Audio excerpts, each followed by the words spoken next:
तो अनी झनक को समझाने की काफी कोशिश करता है कि वो शादी से पहले अपने करियर के बारे में सोचे और लड़के से एक बार एटलीस्ट अच्छे से बात कर ले कि वो शादी के बाद उसे काम करने देगा या नहीं देगा। लेकिन दूसरी तरफ हम देखने वाले हैं कि अर्शी के पापा बढ़ गए हैं कि वो किसी भी हालत में झनक की शादी किसी भी अरे गहरे के साथ होने नहीं देंगे। तो एपिसोड की शुरुआत में हम देखते हैं कि अर्शी सीधे ऑर्डर दे देती है झनक को कि जो भी लड़का तुम्हें देखने के लिए आएगा तुम उसे शादी करके इस घर से चले जाना। वहीं पर हम देखते हैं कि बिपाशा के मन को अब चैन है क्योंकि झनक ने उसका नाम जो नहीं लिया है। इन दोनों को लगता है कि झनक को कुछ पता नहीं है और पता भी चलेगा तो कहाँ किसी को कुछ बताएगी। तो अब हम देखते हैं कि अनी आता है झनक के कमरे में और यहाँ पर वो पूरे एपिसोड झनक को समझाता ही रहता है कि वो शादी के लिए इतना उतावला ना होए। उसका एड जो है बहुत अच्छे से चल रहा है, वो एक बार अपने करियर के बारे में सोच ले। लेकिन झनक का ऐसा है कि वो किसी भी हालत में और किसी से भी शादी करके उस घर से बस चली जाए। लेकिन अनी का ऐसा है कि वो नहीं चाहता है कि झनक की शादी हो। यहाँ पर वो झनक को बोल भी देता है कि मैं प्रे करूंगा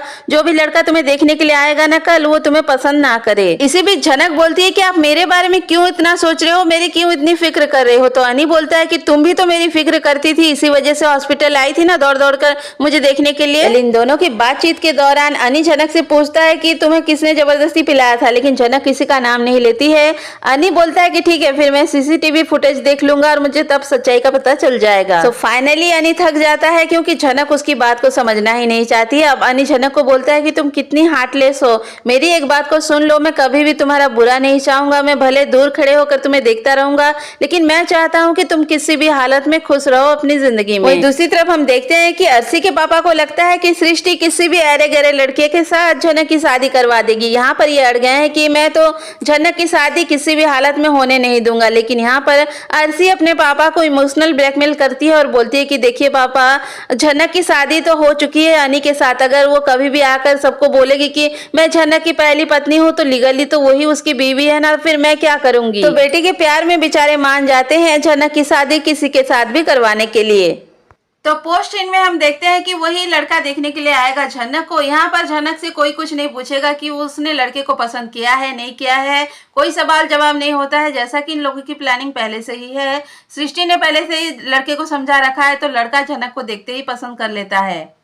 लेकिन अपकमिंग ट्रैक देखना काफी धमाकेदार होने वाला है क्योंकि अब अनी का ऑब्सेशन बढ़ने वाला है झनक के लिए। वो किसी भी हालत में झनक की शादी होने नहीं देना चाहता है और इस शादी को रोकने के लिए वो हर हद पार करेगा। वहीं पर हम देखने वाले हैं कि बिपाशा की पोल भी खुलने वाली है क्योंकि अब अनी सीसीटीवी फुटेज चेक करने वाला है। इस शादी को रोकने के चक्कर में अनी की लाइफ में काफी प्रॉब्लम्स होंगी, उसको काफी डांट भी पड़ेगी सृष्टि और अर्शी से। वैसे आज के लिए बस इतना ही। वीडियो अगर अच्छा लगा है तो प्लीज लाइक कर दें और चैनल को जरूर सब्सक्राइब करके जाएं। तब तक के लिए थैंक यू, बाय बाय।